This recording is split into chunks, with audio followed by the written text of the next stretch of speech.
So if you find this sleep story helpful or interesting, then give it a thumbs up, leave any comments that you've got below, and if you aren't already, subscribe to the channel and click the bell icon so you can receive notifications of when future sleep stories go live. I have dozens and dozens of stories already on my channel that you can go and search. I also release new stories every single week, so I hope you enjoy this story. So as you listen to this sleep story and begin to fall asleep comfortably, I don't know whether you'll discover yourself drifting asleep faster with the sound of my voice or with the spaces between my words. And as you drift comfortably asleep, so you can allow yourself to get comfortable and to close your eyes as I tell this story in the background. And while I tell this story and you drift asleep, you can have a sense of a woman who's out on her early morning run. And every morning she sets off from home. She runs down the road, turns down a lane, and heads off on a cross-country run. On brisk, cold mornings, and she can notice that cold air passing in her nostrils and out her mouth as she continues that run, noticing the feeling of each step she takes, noticing the way her feet adapt to the cross-country terrain to keep her balance as she runs through woodland, follows a path up a hill, runs across the top above the tree line, cuts back down into the woods, and how she's aware of almost being in a trance while she runs, where there's a rhythm to the running, a rhythm to the breathing, a rhythm to the sound of her running. And she gets into that rhythm and finds the running so comfortable, as if she's one with the world around her while running.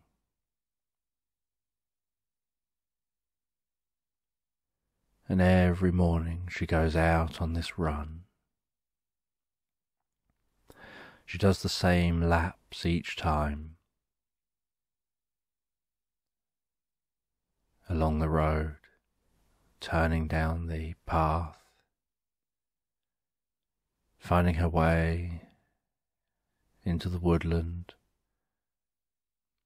up on top of the hills, above the woods, back down into the woodland, weaving around through that woodland,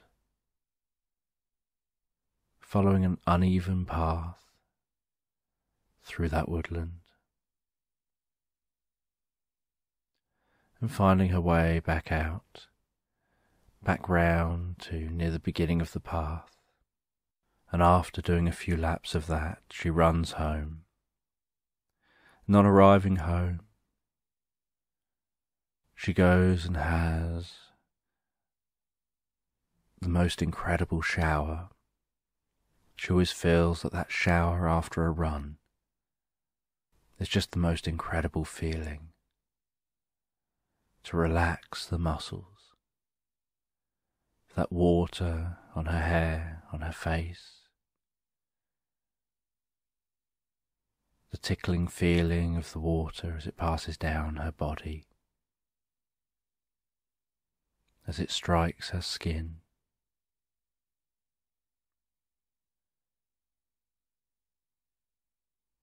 Just relaxing under that shower,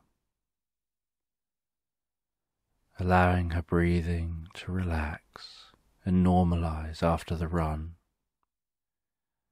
allowing her pulse to come back to normal and relax after that run.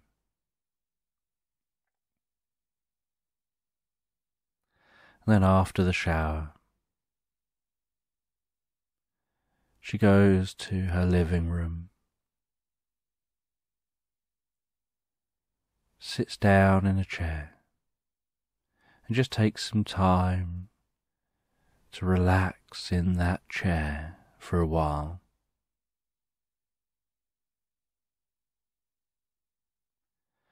And while she relaxes in that chair, she normally sits and reads a book. And so as she's reading a book, she finds herself drawn into the story. And in this book, she's picking up in a chapter where the character is walking down some steps, following a path down from a mountain lodge, finding their way back down that mountain. And as they're walking down that mountain, so they're aware of the snow, the cold, the wind, but also aware that they're wrapped up warm and well layered, and that there's something refreshing about being wrapped up warm when you're in the cold. And this character is an explorer. They search for treasure, they follow rumours and myths, and go searching for treasure. And they've been to the top of the mountain, to the lodge at the top of the mountain, looking for treasure. And they failed to find any. So now they're finding their way back down the mountain again. And as they walk down this mountain, so they're curious, because all their clues led them up the mountain. And so they assumed that what they were looking for would be in the old lodge at the top of the mountain. And this character is wondering and going over the clues in their mind as they descend that mountain, wondering what they've missed. And while they descend that mountain, walking down all those steps, they start to think about how someone obviously built all of these steps. Someone built that lodge at the top.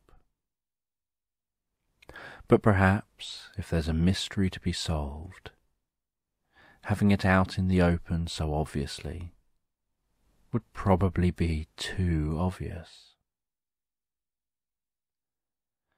And then as they continued descending down those steps,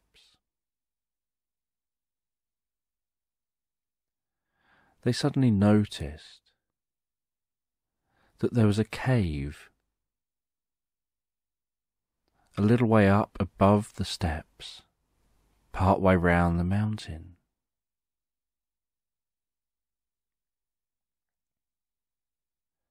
And that cave couldn't be reached by walking on the steps. You'd have to climb the rock face up to the cave. And that's probably why they missed it when they ascended, because they were just following the steps. They were keeping their head down. They've got their warm, fluffy hood wrapped around their face. And they couldn't really see anything other than what they were ascending. But on their way down, they spied that cave. And so when they were beneath the cave, they decided to climb up that rock face to the cave. So using some of their rock climbing gear, they reached up, grabbed a rock, reached over and jumped a little to get a handhold with the other hand, and then got some footholds. And then they made sure they were safe and held themselves as close to the rock face as they could, and stretched one arm over the other to reach for another grip, then moved a leg up, then the other leg, and then the hand across to another grip. And they worked their way up to that cave. They entered the cave, noticed how the wind changed from the more howling sound outside the cave to a more whistling sound inside the cave. They lit a torch and headed into that cave, going deeper into the mountain. And they were in search of treasure. And as they headed into the mountain, they noticed how the paths in front of them split in two different directions.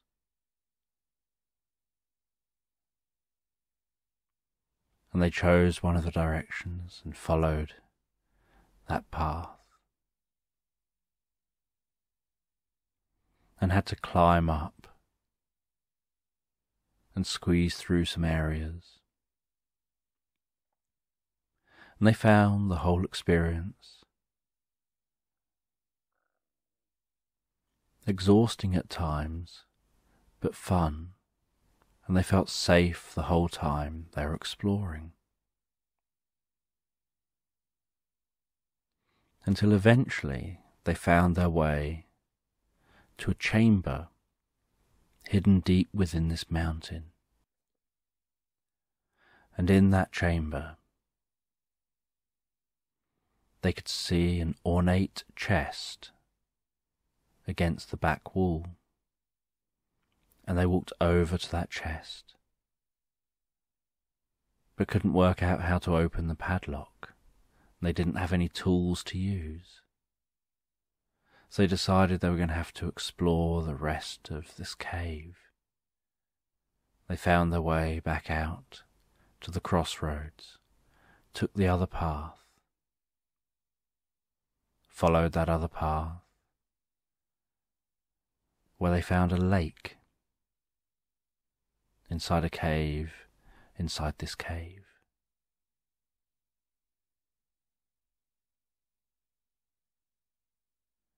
And on the edge of the lake was a wooden boat just sitting there. And they climbed into that boat as it bobbed in the water. They took off their gloves to help them use the oars, and they felt the water and realized that water was ice cold, almost like it was perhaps melted snow.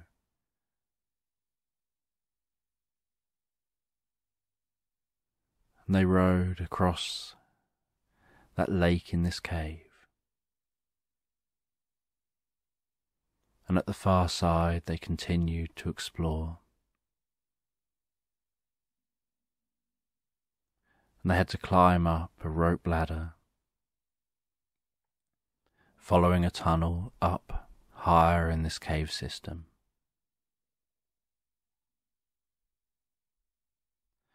Where they found a small room, and in that small room they could see a small chest, and inside that small chest was a gold key.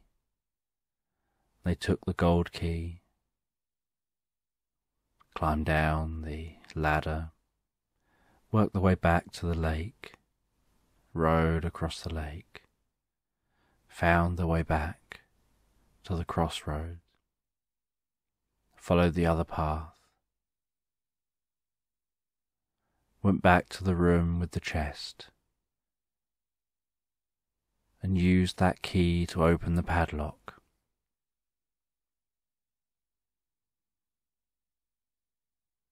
And then lifted the heavy lid of that chest.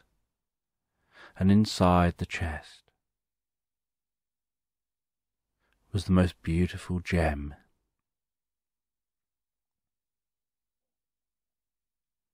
And they took that gem, but as they did, so something appeared before them. It looked almost like a ghost, but they had this sense that this was a projection, somehow created by whoever left this gem here. And the ghostly person told them that they're going to have to make a decision between wealth and happiness. They'll have to make a decision between focusing on wanting to take that gem and to be granted access to vast amounts of wealth,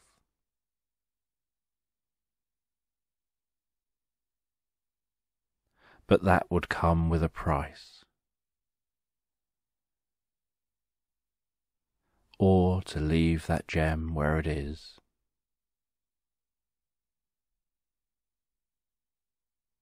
and have access to a book of knowledge that will share with them how to gain happiness. And they are a treasure hunter. They came for this treasure.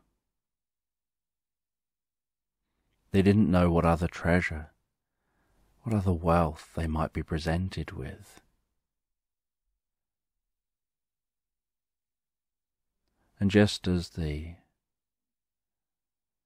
apparition finished speaking, so the wall at the side of this cave slid down to reveal vast amounts of gold coins, an entire chamber full of gold coins, offering them more wealth than they could possibly carry out of here.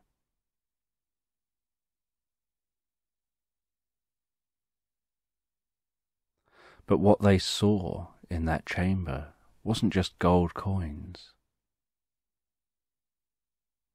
but what looked like some skeletons of people who perhaps had chosen the wealth before. And they had no explanation one way or the other about why those skeletons are there. And they didn't know what decision they should make. Should they take this gold? They were thinking to themselves that just because some people struggle with all this wealth doesn't mean that they would become corrupted by the wealth, or that they would have their sole focus on the money.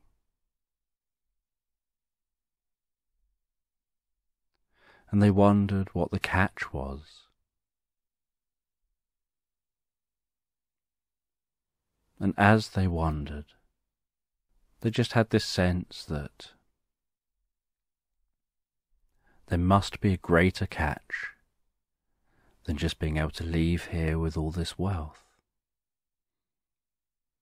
And so they decided that the fun of being a treasure hunter isn't in finding the treasure and turning that treasure into money. It's in the hunt for the treasure, the excitement of solving clues. The journey is far more fun than the destination. They thought about their experiences and how the destination each time has been to get an object or some gold, or some rare stones, to take that back with them, to cash it in, get some money. And there's no real emotional reward for it. It always ends up seeming anticlimactic. So they decide that there's obviously a catch here, and that the journey is more fun than the destination. And so they place the gem back in the chest. They close that chest and lock the chest. And the wall raises up again and seals. And then another wall drops down and reveals a plinth with a book on it. And they go over to that book. And they open the book. And it just says, "You found the path to happiness." And they turn the page and it says, "You found the path to happiness." They turn the page and it says, "You found the path to happiness." And on the very last page, there's just a mirror on the inside back cover. They can just see themselves in that mirror.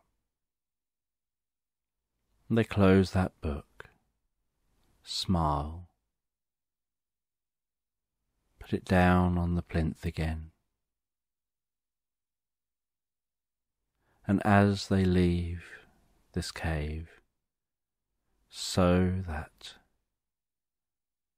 cave wall closes up again, they take the key back where they found it, place it back in place for the next person who's curious, and leave the cave, knowing they have this story to tell, and they can continue enjoying the journey and moving on to the next treasure to find. And the woman closes her book there and decides to stop reading for a while and to allow her eyes to close and relax and just drift into a meditation for a little bit, to relax in a meditation before she gets on with the rest of her day. And she likes to take a 20-minute meditation before continuing with her day. And as she drifts into this meditation, so she begins to have this sense of viewing a world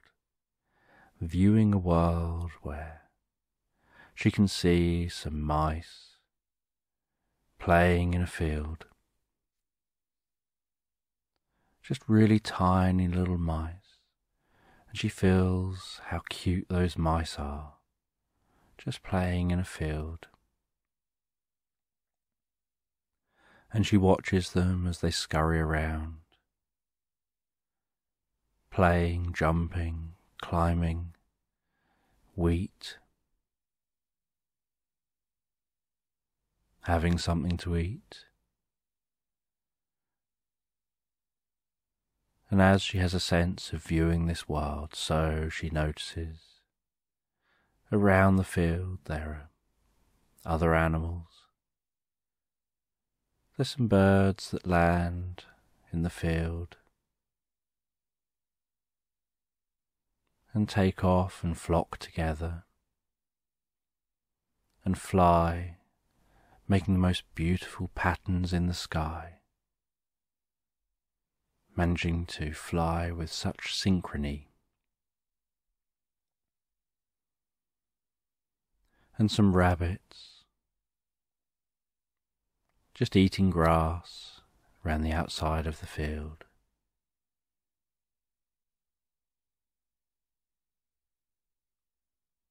And she has this sense of almost transcending reality for a while, almost stepping outside of herself, of space and time, as if she can move herself to view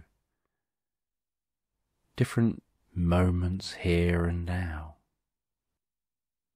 And she floats above the countryside and enjoys watching how nature seems to all just work together, seems to just fit together. How the different animals seem to just go about their business, how none of them are worrying about the past or the future. How when everything's working right, none of the animals seem to be particularly stressed as they go about their day-to-day lives. And she watches as plants grow, as trees grow, as seasons come and go, hovering over her landscape that's so familiar to her,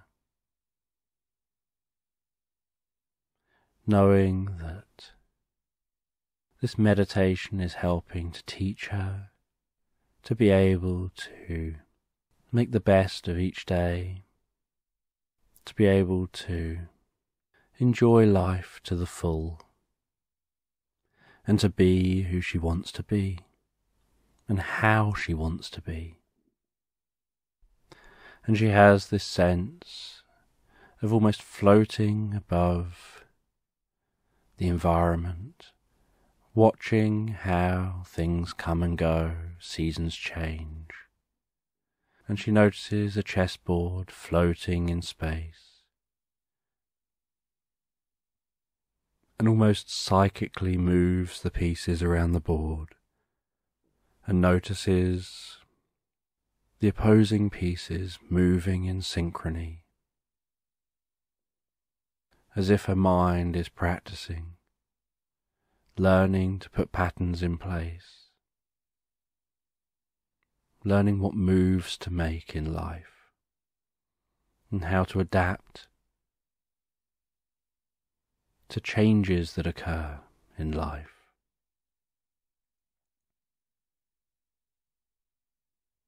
And then after 20 minutes or so of having a meditation,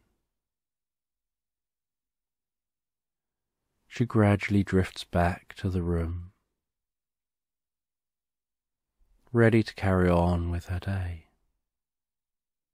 And that evening, like every evening, she goes to bed, allows her mind to focus on pleasant thoughts.